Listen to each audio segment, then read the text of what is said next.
Subscribe करिए हमारे channel target UP TET CTET को और बेल आइकन को दबाइए। हेलो फ्रेंड्स, मैं रेनू स्वागत करती हूँ आप सभी भावी अध्यापक एवं अध्यापिकाओं का आपके अपने channel target UP TET CTET में। दोस्तों, आज की इस वीडियो में हम आपके डीएलएड सेकेंड सेमेस्टर के फर्स्ट पेपर वर्तमान भारतीय समाज एवं प्रारंभिक शिक्षा के अंतर्गत आप लोग के अतले उत्तरी क्वेश्चंस की सीरीज में क्वेश्चन नंबर 101 से पढ़ने वाले। दोस्तों, 100 क्वेश्चन पूरा मैंने एक वीडियो में खत्म कर दिया है फर्स्ट पार्ट में। आज यहाँ पर हम इसमें सेकंड पार्ट देखने वाले हैं। अगर आपने फर्स्ट पार्ट को नहीं देखा है, इसके अलावा सारे के सारे विषयों के प्लेलिस्ट की लिंक आपको डिस्क्रिप्शन बॉक्स और कमेंट बॉक्स में मिल जाएगी। तो चलिए स्टार्ट करते हैं क्वेश्चन नंबर 101 से। रविंद्रनाथ टैगोर ने गीतांजलि की रचना किस वर्ष की थी? दोस्तों, रविंद्रनाथ टैगोर जी ने गीतांजलि की रचना 1913 में की थी और इसके लिए इनको नोबेल पुरस्कार भी मिला था। क्वेश्चन नंबर 102 पे आते हैं। रविंद्रनाथ टैगोर को नाइट की उपाधि किस वर्ष मिली थी? दोस्तों, इनको नाइट की उपाधि 1915 में मिली थी। क्वेश्चन नंबर 103 पे आते हैं। टैगोर के अनुसार व्यक्तित्व का पूर्ण विकास कैसे हो सकता है? तो टैगोर का मत था स्वतंत्रता के माध्यम से ही व्यक्तित्व का पूर्ण विकास संभव हो सकता है। मैंने ऐसे शिक्षकों की भर्त्सना की है जो प्रबंध के पक्षधर हैं, क्योंकि प्रतिबंध स्वयं प्रकृति को पथभ्रष्ट होने को बाध्य करता है। क्वेश्चन नंबर 104 है। विश्व कवि टैगोर ने शिक्षा की अनोखी देन विश्व भारती की स्थापना कब की थी? विश्व भारती की स्थापना 6 मई 1922 को की थी। क्वेश्चन नंबर 105 है। जिस व्यक्ति को सच्चा ज्ञान है वह सद्गुणी के सिवाय और कुछ नहीं हो सकता, यह कथन किसका है? तो यह कथन सुकरात का है। क्वेश्चन नंबर 106 है। शिक्षा का उद्देश्य है अपने छात्रों को राज्य, देश व ईश्वर के प्रति वफादार बनाना, यह कथन किसका है? दोस्तों, यह कथन गांधी जी का है। क्वेश्चन नंबर 107 है। प्लेटो ने नागरिकों को कितनी श्रेणियों में विभक्त किया है? तो प्लेटो ने नागरिकों को 3 श्रेणियों में विभक्त किया है। क्वेश्चन नंबर 108 है।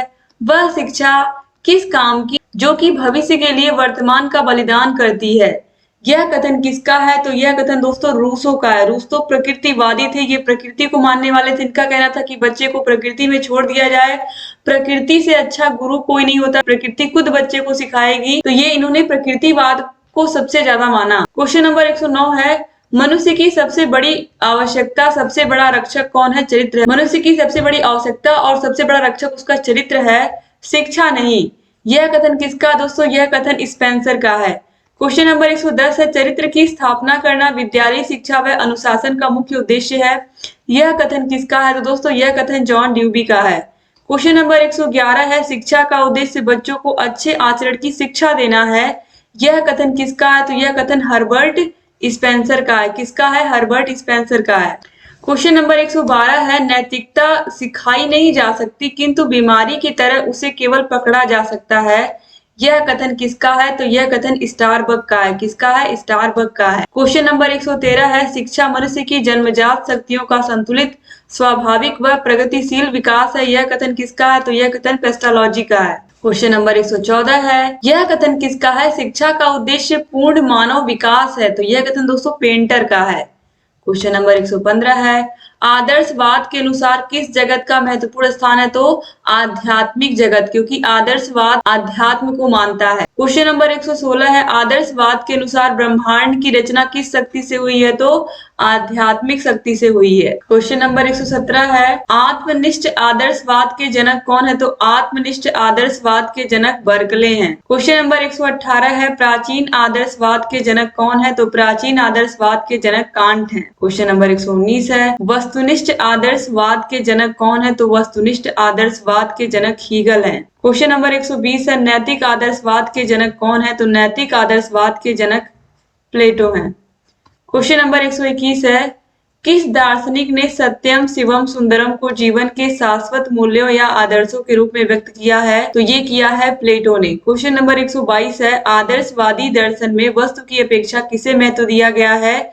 तो वस्तु की अपेक्षा विचारों को महत्व दिया गया है। क्वेश्चन नंबर 123 है। प्रश्न विधि के जनक कौन है? तो प्रश्न विधि के जनक सुकरात हैं। क्वेश्चन नंबर 129 है। संवाद विधि के जनक कौन है? तो संवाद विधि के जनक प्लेटो हैं। क्वेश्चन नंबर 125 है। निगमन एवं आगमन विधि के जनक कौन है? तो निगमन एवं आगमन विधि के जनक अरस्तु हैं। क्वेश्चन नंबर 126 है।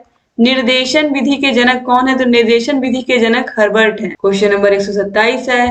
तर्क विधि के जनक कौन है दोस्तों? तो तर्क विधि के जनक हीगल हैं। क्वेश्चन नंबर 128 है, खेल विधि के जनक कौन है दोस्तों? खेल विधि के जनक हैं Henry Caldwell cook. Caldwell cook. लेकिन आपकी जो बुक है यानी कि आपकी जो सीरीज है, चाहे राजन सीरीज है, पवन सीरीज है, दोनों सीरीज में फ्रॉवेल आंसर दिया हुआ है। लेकिन दोस्तों आप यूपी टेट की तैयारी करो, सी टेट की तैयारी करो या किसी भी अन्य टेट की तैयारी करोगे तो आपको खेल विधि के जनक हेनरी कोल्डवेल कुक ही मिलेंगे।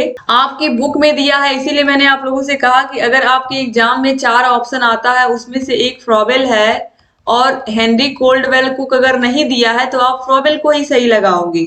लेकिन आप आंसर याद रखो, जो सही आंसर है वो यही है कि खेल विधि के जनक हेनरी कोल्डवेल कुक हैं। इसके बाद क्वेश्चन नंबर 129 है, अभ्यास एवं आवृत्ति विधि के जनक कौन है? तो अभ्यास एवं आवृत्ति विधि के जनक पेस्टोलॉजी हैं। क्वेश्चन नंबर 130 है, किस दार्शनिक ने कहा है कि अध्यापक सही चरित्र का आध्यात्मिक प्रतीक है? तो दोस्तों यह जेंटिल ने कहा है। क्वेश्चन नंबर 131 है, आदर्शवादी शिक्षा के प्रमुख उद्देश्य क्या हैं? तो आत्म अनुभूति है। क्या है? आत्म अनुभूति है। क्वेश्चन नंबर 132 है, आदर्शवादी शिक्षा की कितनी विधियां हैं? आदर्शवादी शिक्षा की 8 विधियां हैं। कितनी है? 8 विधियां हैं। क्वेश्चन नंबर 133 है, प्रकृतिवादियों का शिक्षा का आधार क्या है? तो प्रकृतिवादियों का शिक्षा का आधार है मूल प्रवृत्तियां। क्वेश्चन नंबर 134 है, प्रकृतिवाद ने सीखने की किस विधि को जन्म दिया? तो किस विधि को? ह्यूरिस्टिक विधि। ह्यूरिस्टिक विधि याद रखिएगा। क्वेश्चन नंबर 135 है, प्रकृतिवाद ने ज्ञान प्राप्ति के लिए किसे आवश्यक माना है? तो ज्ञान प्राप्ति के लिए इंद्रियों को आवश्यक माना है। आंख, कान, नाक, जीभ, त्वचा, इंद्रियां अगर सही है तो आसानी से बच्चा ज्ञान प्राप्त कर लेगा। क्वेश्चन नंबर 136 है, प्रकृतिवाद ने किसके महत्व को अस्वीकार किया है? तो आत्मा और परमात्मा के महत्व को अस्वीकार किया है, जबकि अध्यात्म क्या मानता है? आदर्शवाद इनको मानता है। क्वेश्चन नंबर 137 है, प्रकृतिवाद के कितने रूप बताए गए हैं? तो 3 रूप बताए गए हैं। क्वेश्चन नंबर 138 है, प्रयोजनवाद किसे सर्वोच्च स्थान देता है? तो प्रयोजनवाद क्रिया को यानी कि अनुभव को, क्रिया को, कार्य करने को ही सर्वोच्च स्थान देता है कि हम जब कुछ काम करेंगे तभी हमें उसका क्या मिलेगा? कोई रिजल्ट मिलेगा। क्वेश्चन नंबर 139 है, प्रयोजनवाद किस सत्ता को स्वीकार नहीं करता? तो प्रयोजनवाद ईश्वरीय सत्ता को स्वीकार नहीं करता है, जबकि आध्यात्म यानी कि आदर्शवाद क्या करता है? ईश्वरीय सत्ता को मानता है। क्वेश्चन नंबर 140 है, प्रयोजनवाद के अनुसार किसी भी सिद्धांत की कसौटी क्या है? तो प्रयोजनवाद के अनुसार किसी भी सिद्धांत की कसौटी उपयोगिता है, यानी कि उस वस्तु का क्या उपयोग है। जैसे कि पहले के समय में कहते थे कि खेलोगे कूदोगे होगे खराब, पढ़ोगे लिखोगे तो बनोगे नवाब, या पढ़ोगे लिखोगे तो बनोगे नवाब, खेलोगे कूदोगे तो होगे खराब। लेकिन आज के टाइम पे क्या है कि खेल कूद करके ही यानी कि खेल करके ही बच्चे कहाँ कहाँ पहुंच जा रहे हैं। प्रदेश स्तर पर, देश स्तर पर, अंतरराष्ट्रीय स्तर पर अपने देश का नाम रोशन कर रहे हैं। तो इस तरीके से कुछ चीजें जो पहले के टाइम पे सही कही जाती थी वो जरूरी नहीं कि वो परिभाषाएं, वो नियम आज के समय में भी सही हों। ठीक है, तो इस तरीके से यहाँ पर आज पहले के टाइम पे जब धीरे धीरे मोबाइल आया, जब स्क्रीन टच मोबाइल आया तो सब केवल उसको मनोरंजन के लिए प्रयोग करते थे। लेकिन आज उसी मोबाइल की सतह से आप क्या कर रहे हो? आप पूरा सेमेस्टर पढ़ के खत्म कर दे रहे हो सिर्फ मोबाइल से ही पढ़ करके। आप अगर क्लास नहीं भी ले रहे हो कॉलेज में तो आप मोबाइल से पढ़ करके, अपने किसी भी फेवरेट चैनल से पढ़ करके आप अच्छे नंबर लेकर के आ जा रहे हो अपने डीएलएड में। तो ये क्या है? एक तरीके से क्या है, जो जिस चीज को पहले लोग खराब करते थे आज उसी चीज को क्या कर रहे हैं? सही कर रहे हैं। तो इस तरीके से यहाँ पर जो सही चीज की परिभाषा है वो बदलती रहती है। क्वेश्चन नंबर 141 है, प्रयोजनवाद किस प्रकार के शासन पर बल देता है? तो प्रयोजनवाद प्रजातंत्रीय शासन पर बल देता है। क्वेश्चन नंबर 142 है, प्रयोजनवाद के अनुसार शिक्षा कैसी प्रक्रिया है? तो प्रयोजनवाद के अनुसार शिक्षा निरंतर चलने वाली प्रक्रिया है, इंसान जीवन भर कुछ ना कुछ सीखता रहता है।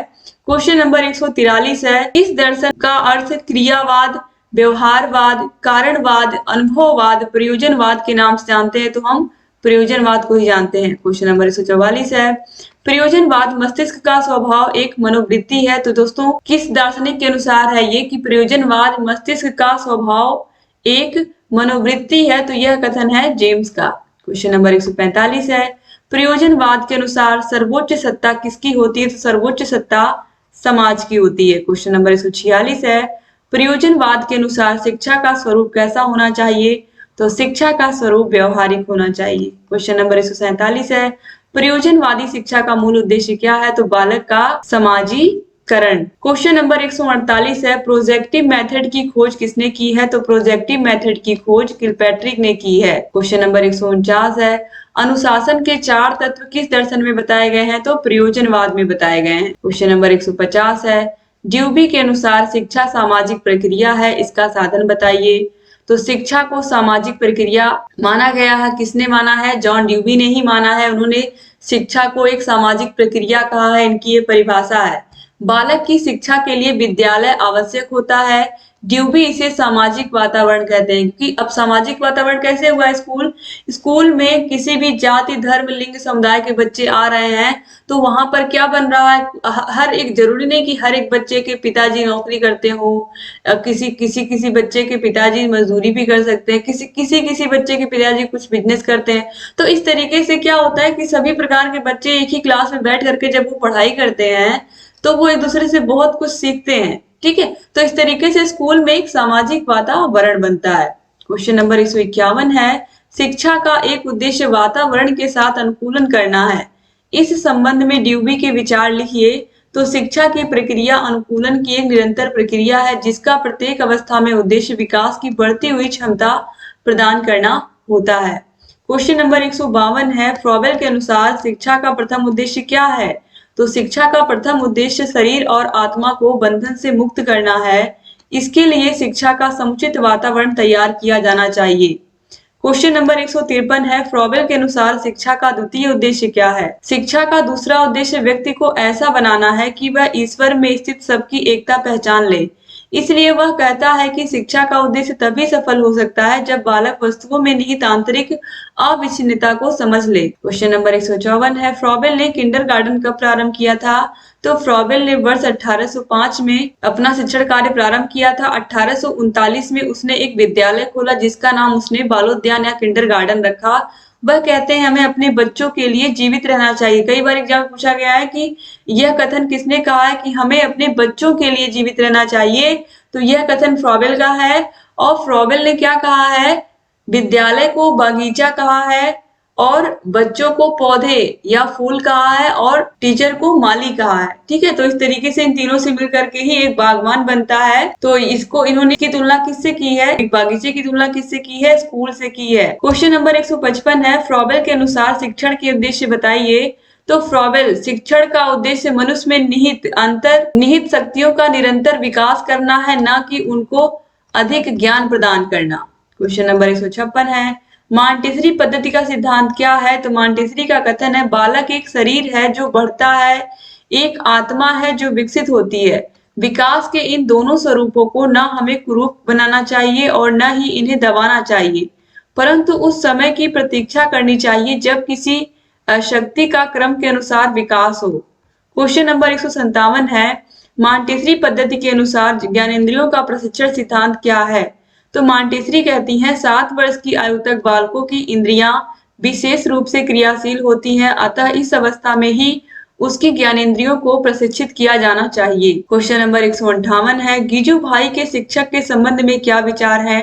गीजू भाई का मानना था कि शिक्षक ही बालकों का मार्गदर्शक है और उसका प्रशिक्षित होना अनिवार्य है। क्वेश्चन नंबर 159 है, गांधी जी द्वारा प्रस्तावित बेसिक शिक्षा का दूसरा नाम क्या है? तो दोस्तों ये है बुनियादी शिक्षा। क्वेश्चन नंबर 160 है, प्लेटो ने शिक्षा के संबंध में क्या लिखा है? तो शिक्षा प्रथम तथा श्रेष्ठतम वस्तु है जिसे सर्वोत्तम मनुष्य ही प्राप्त कर सकते हैं।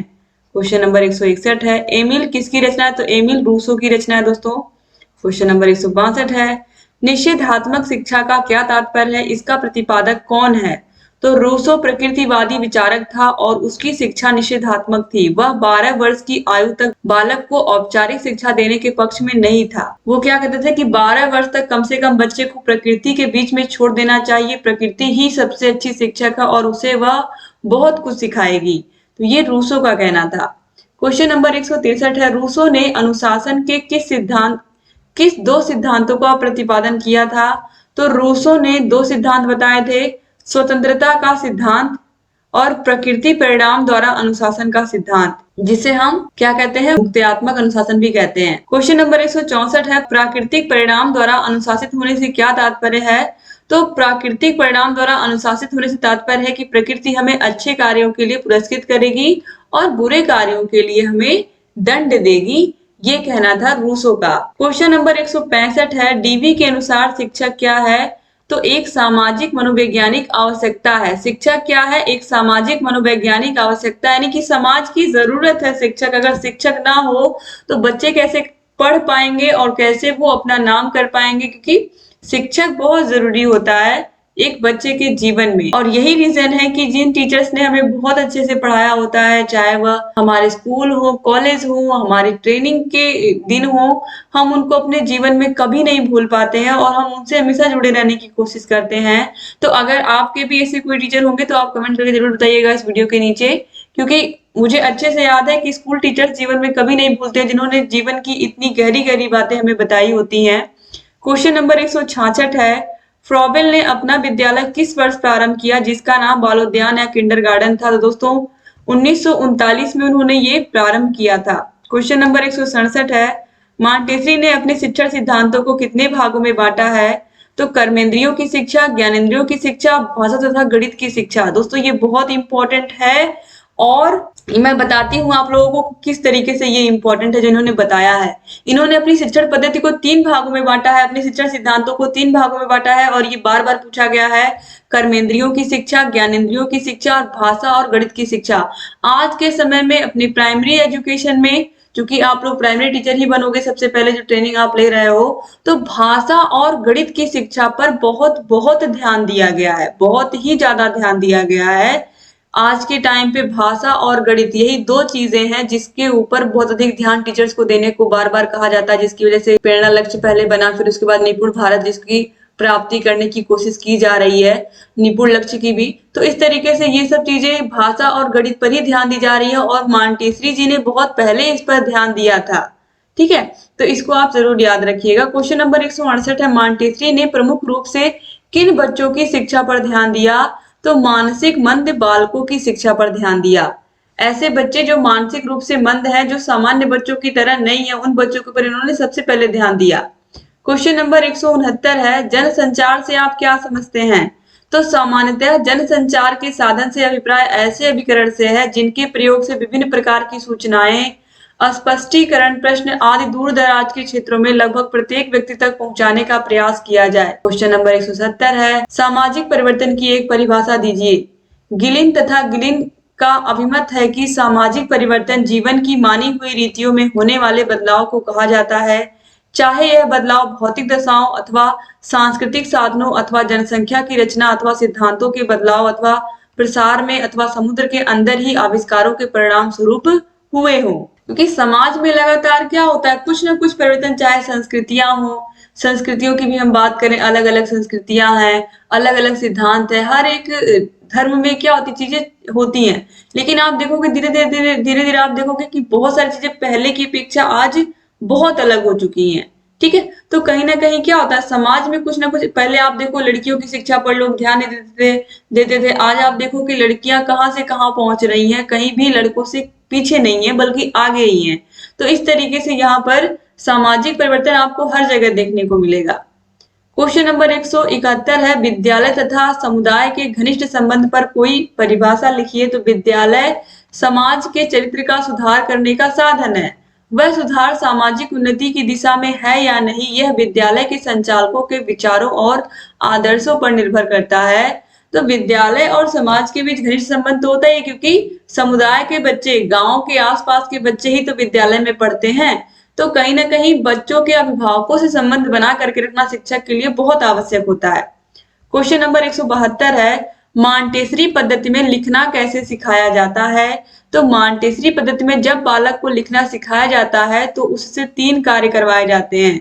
लेखनी पकड़ने का अभ्यास, अक्षरों के स्वरूप का ज्ञान कराना तथा अक्षरों का उच्चारण। क्वेश्चन नंबर 173 है, मांटेसरी पद्धति के अनुसार पढ़ना कैसे सिखाया जाता है? तो मांटेसरी पद्धति में जब बालक को पढ़ना सिखाने के लिए शिक्षिका किसी परिचित वस्तु को मेज पर रख देती है और श्यामपट्ट पर उसका नाम लिख देती है। मैंने आपको एक एग्जाम्पल से समझाया था, आपको पुरातन सीरीज में, जैसे कि मान लीजिए बच्चे को मटका लिखना सिखाना है, ठीक है। मटका पहले क्या करेंगी, वो उस वस्तु को मेज पर रख दिया, उन्होंने मटके को क्या किया, मेज पर रख दिया, क्लास में मेज पर रख दिया, और अब उसको बोर्ड पर वो क्या कर रही है, मटका लिख रही है इस तरीके से, ठीक है। तो वो क्या करेंगी, उस वस्तु का तालमेल बच्चा इन अक्षरों से बना लेगा कि ये क्या है, मटका है। तो इस तरीके से देखिए, श्यामपट्ट पर उसका नाम लिख देती हैं और उस वस्तु को सामने रख देती हैं। फिर बालक को उस शब्द को बार बार पढ़ाया जाता है, यानी कि बार बार बच्चे को ये बताया जाता है कि ये देखो ये मटका है, इसको ऐसे लिखते हैं, ठीक है। तो शब्दों का पढ़ना आ जाने के पश्चात बालक को वाक्य पढ़ना सिखाया जाता है। जब बच्चा शब्द पढ़ लेता है तो अब मटका है, तो मटके में क्या है, पानी है। तो बच्चे को धीरे धीरे फिर वाक्यों को भी पढ़ना सिखाया जाता है। क्वेश्चन नंबर 174 है, शिक्षा तथा समाज में क्या संबंध है। तो व्यक्ति जिस समाज में रहता है उसी समाज की परिस्थितियों के अनुसार उसकी शिक्षा का प्रबंध किया जाना चाहिए। शिक्षा का प्रबंध इस प्रकार किया जाना चाहिए कि व्यक्ति अपने समाज की आवश्यकताओं को पूरा कर पाए। ऐसी शिक्षा किस काम की कि व्यक्ति अपने समाज की आवश्यकताओं को ही पूरा ना कर पाए। क्वेश्चन नंबर 175 है, शिक्षा द्वारा समाज का विकास किस प्रकार संभव है। तो शिक्षा समाज के विकास का कार्य करती है, अतः यदि किसी समाज का विकास किया जाना हो तो वहां शिक्षा की उत्तम व्यवस्था की जानी चाहिए। शिक्षा का एक कार्य यह है कि मनुष्यों को यह सिखाएं कि व्यक्तिगत हितों की अपेक्षा सार्वजनिक हितों को प्रधानता दी जानी चाहिए। क्वेश्चन नंबर 176 है, समाज का प्रमुख शैक्षिक कार्य लिखिए। समाज बालकों के लिए शिक्षा संस्थाओं की स्थापना करता है, उन संस्थाओं को चलाने के लिए उनको वित्तीय सहायता प्रदान करता है। क्वेश्चन नंबर 177 है, समाज शारीरिक विकास के लिए क्या करता है। तो समाज अपने सदस्यों के शारीरिक विकास के लिए खेल कूद के साधनों का प्रबंध करता है। समाज बालकों के व्यायाम के लिए व्यायामशालाओं का निर्माण करता है। पार्क में आप देखते हो अलग अलग एक्सरसाइज करने वाले साधन बने होते हैं। क्वेश्चन नंबर 178 है, परिवार द्वारा शारीरिक विकास के साधन बताइए। तो घर पर ही मनुष्य के शारीरिक विकास की नींव पड़ती है, इसके लिए निम्नलिखित बातों को ध्यान में रखना चाहिए। हवादार घर, भोजन, वस्त्र, व्यायाम और आराम, व्यक्तिगत स्वच्छता आदि। क्वेश्चन नंबर 179 है, परिवार द्वारा बालक के शैक्षिक विकास की व्यवस्था किस प्रकार करनी चाहिए। तो परिवार को बच्चे के शारीरिक विकास के साथ साथ उसके बौद्धिक विकास का भी ध्यान रखना चाहिए। बौद्धिक विकास से संबंधित खिलौने, पहेली बॉक्स, चित्र, पहेलियां, शिक्षाप्रद कहानियों की पुस्तकों आदि की भी व्यवस्था करनी चाहिए, ठीक है। तो इस तरीके से बच्चों को खेल, खिलौने, पहेली आदि के माध्यम से, शिक्षाप्रद कहानियों के माध्यम से बच्चों को और चीजें सिखानी चाहिए, उनका शैक्षिक विकास और अच्छा करना चाहिए। क्वेश्चन नंबर 180 है, घर को बालोपयोगी कैसे बनाया जाना चाहिए। तो इस संबंध में गिजू भाई का कथन है कि हमारे घरों में ऐसी खूंटियां कहाँ हैं कि जिन तक बालक के हाथ पहुंच सके। हमारे घरों में टंगी बढ़िया तस्वीर बहुत ऊंचाई पर टंगी होती है, उनकी तरफ हमारा अपना ध्यान ही बहुत कम जाता है। ऐसी स्थिति में उनका बालकों के लिए क्या उपयोग रह जाता है, ठीक है। तो इस तरीके से दोस्तों, तो यहाँ पर कहा गया है कि जो चीजें हैं घर में टंगी हुई, बहुत सारी चीजें ऐसी होती है जिन पर बच्चों का ध्यान नहीं जाता। बड़ों का ध्यान नहीं जाता तो बच्चों का ध्यान कैसे जाएगा। तो जो भी आसपास जिनसे भी बच्चे कुछ सीख सकते हैं उन चीजों को बच्चों के और आसपास रखना चाहिए, ताकि बच्चे क्या करें, उन सभी चीजों को सीख सकें अपने घरों में। क्वेश्चन नंबर 181, व्यक्ति और समाज का संबंध बताइए। तो व्यक्ति और समाज का परस्पर घनिष्ठ संबंध है। यद्यपि यह सत्य है कि व्यक्ति समाज को प्रभावित करता है, किंतु वह स्वयं भी समाज से प्रभावित होता है। जन्म लेते ही वह समाज के प्रभाव से आने लगता है। अब समाज का प्रभाव कैसे, जैसे जैसे आप छोटे होते हो, आपके परिवार के सदस्य, फिर आप थोड़ा सा और बड़े होगे तो आप स्कूल में जाओगे, तो स्कूल में आपके ढेर सारे फ्रेंड्स बनेंगे। तो सामाजिकता तो घर से ही शुरू हुई थी, स्कूल में भी पहुंच गई। फिर जब आप पढ़ लिख करके आप नौकरी पाए, आप जहां पर नौकरी कर रहे हो वहां पर आपके साथ जो आपके कलीग काम कर रहे हैं, जो आपके को वर्कर है, उनके साथ आपका संबंध बनता है। फिर धीरे धीरे आपका संबंध और आपका शादी होता है, तो आपके साथ और दूसरा परिवार भी जुड़ता है। तो इस तरीके से क्या होता है कि समाज में ही रहते हो और आप समाज के लोगों से ही क्या होता है, समाज के आसपास के लोग ही तो आपको प्रभावित करते हैं। तो इस तरीके से समाज से हम प्रभावित होते हैं, ये बिल्कुल सही है। क्वेश्चन नंबर 182 है, कोठारी आयोग ने शैक्षिक विद्यालयों के संबंध में क्या लिखा है। तो कभी कभी इस बात की ओर पूरी तरह ध्यान नहीं दिया जाता है कि इस समय देश के विभिन्न भागों के शैक्षिक विकासों में भारी असंतुलन मौजूद है। एक राज्य और दूसरे राज्य के विकासों में भारी अंतर दिखाई देता है और एक जिले तथा दूसरे जिले के विकास में बड़ा अंतर दिखाई देता है। आप अपने उत्तर प्रदेश के ही जिलों की बात कर लीजिए, बहुत सारे ऐसे जिले हैं जो बहुत अच्छे हैं या जिनमें उद्योग धंधे, कल कारखाने, या फिर ये कहें कि वो थोड़ा सा विकसित हो चुके हैं। और बहुत सारे ऐसे जिले हैं जो भी पिछड़े हुए हैं, जहां पर शैक्षिक प्रगति बहुत अच्छी नहीं है, जहां के रिकॉर्ड बहुत अच्छे नहीं है। तो इस तरीके से यहाँ पर हम जिले की बात कर ले। अब अगर हम प्रदेशों की बात करें तो केरल और बिहार की हम तुलना नहीं कर सकते, क्योंकि केरल की साक्षरता बहुत अधिक है बिहार की तुलना में। तो इस तरीके से बहुत ज्यादा अंतर है। अब इतना बड़ा देश है, स्वाभाविक सी बात है। तो अलग अलग राज्य हैं, अलग अलग संस्कृतियां, अलग अलग चीजें हैं। तो इस तरीके से यहाँ पर जो शैक्षिक माहौल है वो भी क्या है, अलग अलग है हर एक राज्य में। क्वेश्चन नंबर 183 है, शिक्षा को व्यावसायीकरण की क्या आवश्यकता है? तो जनता एवं देश की खुशहाली तभी पूरी हो सकेगी जब हमारी शिक्षा प्रणाली इस प्रकार की हो कि वह कुशल एवं व्यवहारिक नागरिकों का निर्माण कर सके, पढ़े लिखे बेकार नागरिकों का नहीं। यहाँ पर कहा गया है कि पढ़ाई लिखाई तो आप करो ही, लेकिन आप कोई ना कोई हुनर भी सीखो, व्यापार करना भी सीखो, बिजनेस करना भी सीखो, ताकि ऐसा ना हो आपने डिग्री लिया, आपने बीए एमए कर लिया, उसके बाद आपके पास कोई जॉब ही नहीं है, आपने कोई कोर्स ही नहीं किया, या आपने कोई ऐसा ट्रेनिंग ही नहीं ली कि आप कुछ अच्छा कर पाओ अपने जीवन में। तो यहाँ पर शिक्षा का महत्व तभी है जब आपको आपको वह बेहतर नागरिक, यानी कि आप अपने आसपास के लोगों की मदद कर सकें, आप भी समाज में अपने देश के विकास में कुछ योगदान दे सके, तभी शिक्षा का महत्व है। क्वेश्चन नंबर 184 है, बचपन छीनता बाल श्रम पर टिप्पणी लिखिए। तो सरकार ने तथा संविधान ने ऐसी व्यवस्था की है कि बच्चे निःशुल्क शिक्षा प्राप्त कर सके। इसी आधार पर निःशुल्क तथा अनिवार्य प्राथमिक शिक्षा तथा शिक्षा का अधिकार अधिनियम बनाए गए हैं, किंतु निश्चित रूप से पारिवारिक स्थिति अनिवार्य बाल शिक्षा में बाधक है। पारिवारिक परिस्थितियां बाल श्रम को विवश करती हैं। बाल श्रम के कारण बचपन छिन जाता है। जिस उम्र में उन्हें पुष्प के समान विकसित होना चाहिए, उस उम्र में बाल श्रम के कारण उनकी इच्छाएं, मनोकामनाएं समाप्त हो जाती हैं और बच्चों का बचपन छिन जाता है। क्वेश्चन नंबर 185 है, जनसंख्या शिक्षा का अर्थ लिखिए।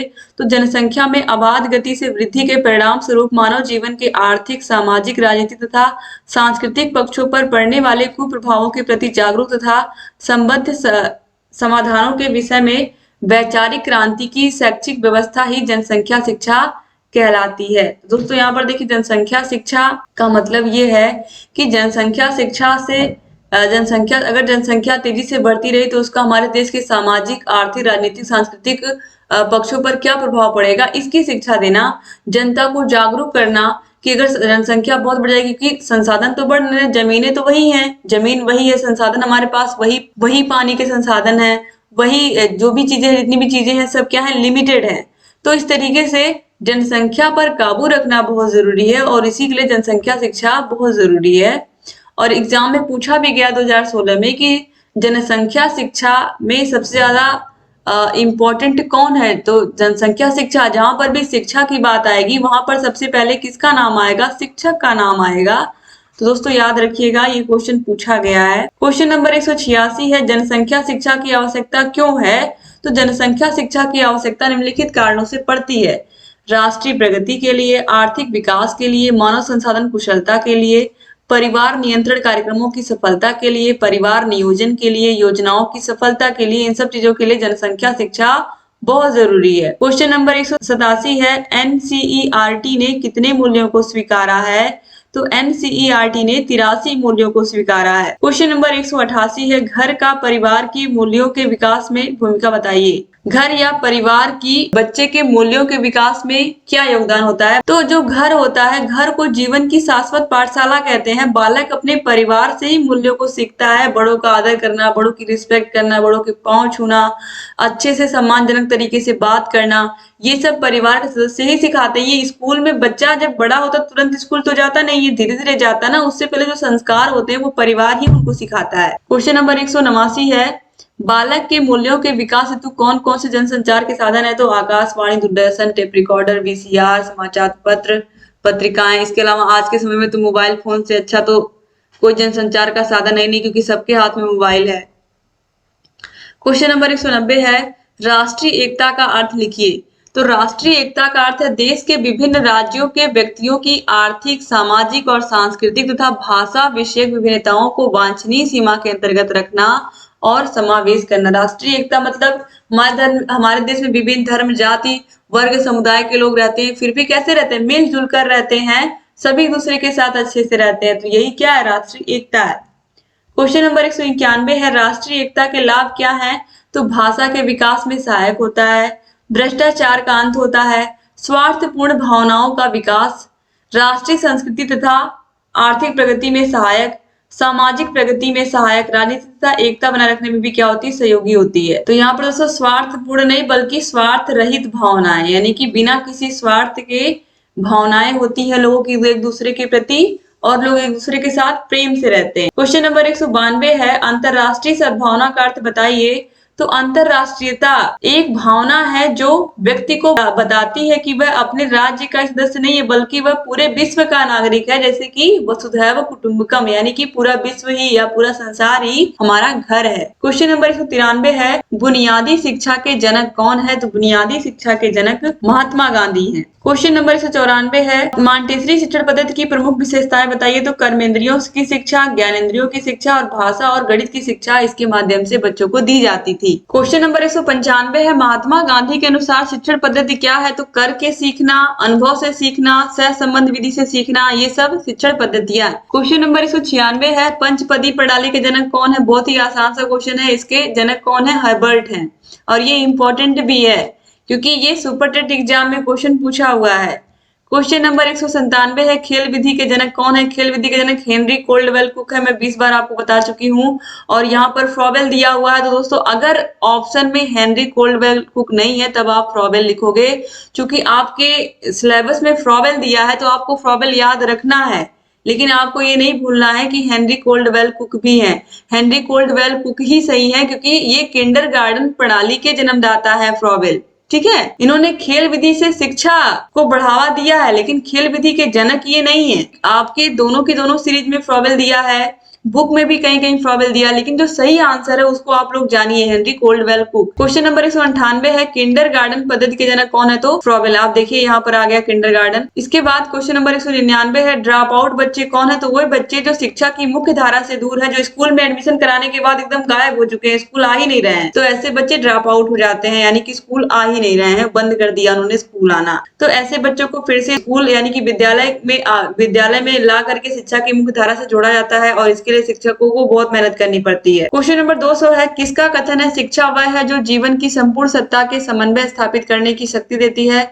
जीवन की संपूर्ण सत्ता से, ये बहुत याद रख, ये बहुत इंपॉर्टेंट है क्योंकि ये कई बार एग्जाम पूछा गया। दोस्तों इसका राइट आंसर है रविन्द्रनाथ टैगोर। ये वो विकल्प में भी पूछा गया है आप लोग के एग्जाम में, तो याद रखिएगा। इस तरीके से सेकंड पार्ट भी आपने कंप्लीट कर लिया। 200 क्वेश्चन, अभी एक पार्ट और आएगा क्योंकि 300 से ऊपर क्वेश्चन है दोस्तों इसमें, तो इसलिए आपको सारे के सारे क्वेश्चंस पढ़ाने हैं मुझे। तो मैंने सारे के सारे क्वेश्चंस 3 पार्ट में यहाँ पर डिवाइड कर लिया है। तो सेकंड पार्ट उम्मीद करती हूँ आपको पसंद आया होगा, और अगर अभी तक आपने चैनल को सब्सक्राइब नहीं किया तो सब्सक्राइब कर दीजिए, वीडियो को शेयर करना मत भूलिएगा, और सारे के सारे विषयों के वीडियोस की link description box, comment box में मिल जाएगी। अगर वीडियो नहीं मिल रही है तो आप कमेंट करके हमसे बता सकते हैं, आपको हम लिंक शेयर कर देंगे। धन्यवाद दोस्तों वीडियो को पूरा देखने के लिए। जय हिंद।